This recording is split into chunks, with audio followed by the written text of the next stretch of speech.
জ্যোতিষীদের মতে চলতি বছর মোট 5টি গ্রহণ ঘটতে চলেছে, যার মধ্যে 3টি চন্দ্রগ্রহণ ও 2টি সূর্যগ্রহণ।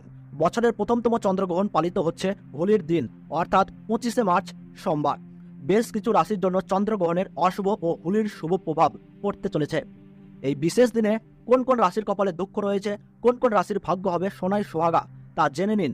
ভারত ও বাংলাদেশ থেকে এই গ্রহণ কখন শুরু হবে, কখন শেষ হবে, এই গ্রহণের মধ্য সময় কখন থাকছে এবং একটানা কতক্ষণ পর্যন্ত চলবে এই গ্রহণ সময়কালে গর্ভবতী মহিলা ও শিশুদের জন্য কি কি সতর্কবার্তা জারি করা হয়েছে, তো সমস্ত তথ্যই আপনাদেরকে জানিয়ে দেবো আজকের এই ছোট্ট ভিডিওটির মাধ্যমে। তাই ভিডিওটি মনোযোগ সহকারে শেষ পর্যন্ত দেখবেন। ভিডিওটি ভালো লাগলে একটি লাইক করবেন, চ্যানেলে নতুন দর্শক হয়ে থাকলে চ্যানেলটি সাবস্ক্রাইব করে সঙ্গে থাকবেন, আর আপনার জেলার নামটি কমেন্ট বক্সে জানিয়ে দেবেন। এক আনন্দ ও অশুভের মিলন। ক্যালেন্ডার অনুসারে একই দিনে পালিত হচ্ছে বছরের প্রথমতম চন্দ্রগ্রহণ ও হোলি উৎসব। 25শে মার্চ হলো সেই বিশেষ দিন। কন্যা রাশিতে অবস্থান করবে চন্দ্রদেব। এছাড়া এই রাশিতে উপস্থিত রয়েছে রাহু। সোমবার 25শে মার্চ চন্দ্রগ্রহণের সঙ্গে সঙ্গে হোলির রঙেরও উৎসবও অনুষ্ঠিত হবে। তার মানে রঙের উৎসবেই পালিত হচ্ছে বছরের প্রথমতম চন্দ্রগ্রহণ। তবে চন্দ্রগ্রহণের প্রভাবও পড়বে 12টি রাশির উপর। বেশ কিছু রাশির জন্য চন্দ্রগ্রহণের অশুভ ও হোলির শুভ প্রভাব পড়তে চলেছে। এই বিশেষ দিনে কোন কোন রাশির কপালে দুঃখ রয়েছে, কোন কোন রাশির ভাগ্য হবে সোনায় সোহাগা, তা জেনে নিন।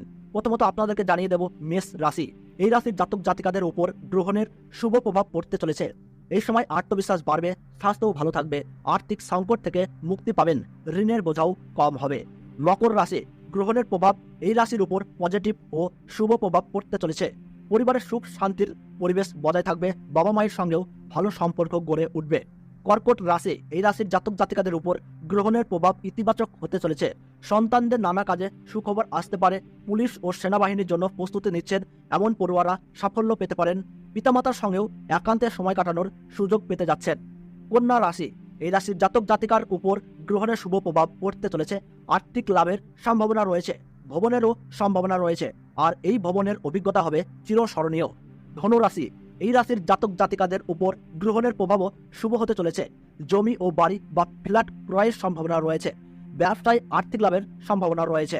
কোন কোন রাশিগুলিকে সতর্ক থাকতে বলা হচ্ছে তা আপনারা জেনে নিন। মিথুন রাশি। এই রাশিতে গ্রহণের প্রভাব নেতিবাচক হতে চলেছে। দুর্ঘটনায় আহত হওয়ার সম্ভাবনা বেশি। বিতর্কে জড়াবেন না একেবারেই, মানসিক চাপ বৃদ্ধি হতে পারে। সিংহ রাশি।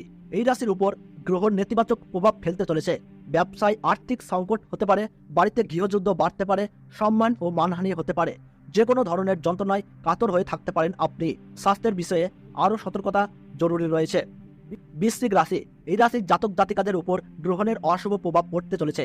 কাজ শেষ না হওয়া পর্যন্ত মানসিক চাপে থাকবেন আপনি। স্ত্রীর সঙ্গে ছোটখাটো বিষয় নিয়ে বিবাদ শুরু হতে পারে। বেশি বিতর্কে জড়াবেন না। গ্রহণের দিনে মনকে শান্ত রাখার চেষ্টা করুন। 2024 সালের প্রথম চন্দ্রগ্রহণ ভারতীয় সঠিক সময়সূচি অনুসারে এই গ্রহণ কিন্তু আরম্ভ হচ্ছে ইংরেজি 25শে মার্চ 2024 সাল, আর বাংলা 11ই চৈত্র 1430 সাল সোমবার সকাল 10:23 এই গ্রহণ শুরু হচ্ছে এবং গ্রহণের মধ্য সময় থাকছে বেলা 12:43। আর গ্রহণ পুরোপুরিভাবে সমাপ্ত হচ্ছে দুপুর 3:02। 2024 সালের প্রথম চন্দ্রগ্রহণ বাংলাদেশের সঠিক সময়সূচি অনুসারে এই গ্রহণ আরম্ভ হচ্ছে ইংরেজি 25শে মার্চ 2024 সাল, আর বাংলা 11ই চৈত্র 1430 সাল সোমবার সকাল 10:53 এই গ্রহণ শুরু হচ্ছে এবং গ্রহণের মধ্য সময় থাকছে বেলা 1:13। আর গ্রহণ পুরোপুরিভাবে সমাপ্ত হচ্ছে দুপুর 3:32। বছরের প্রথমতম উপছায়া চন্দ্রগ্রহণ Switzerland, Norway, Ireland, England, Spain, Portugal, জাপানে দেখা যাবে এই গ্রহণ। এছাড়াও Russia, Australia, Holland, Belgium, Italy, Germany, France, America, Africa, Pacific, Atlantic, Arctic এবং আন্টার্কটিকায় দেখা যাবে বছরের প্রথম চন্দ্রগ্রহণটি। এই গ্রহণটি ভারতবর্ষ এবং বাংলাদেশ থেকে অদৃশ্যমান থাকার কারণে সূতক সময় বৈধ হবে না, যার ফলে নিয়ম কানুনের ক্ষেত্রে থাকছে না কোনো বিধিনিষেধ। তো বন্ধুরা, ভিডিওটি ভালো লাগলে ছোট্ট একটি লাইক করবেন, আর আপনি কোন জায়গা থেকে এই ভিডিওটি দেখছেন তা আমাদের ভিডিওর কমেন্ট বক্সে কমেন্ট করে জানাবেন। এবং আমাদের এই চ্যানেলে নতুন দর্শক হয়ে থাকলে অবশ্যই চ্যানেলটি সাবস্ক্রাইব করে পাশে থাকবেন। তাহলে আপনারা ভালো থাকুন, সুস্থ থাকুন। ধন্যবাদ।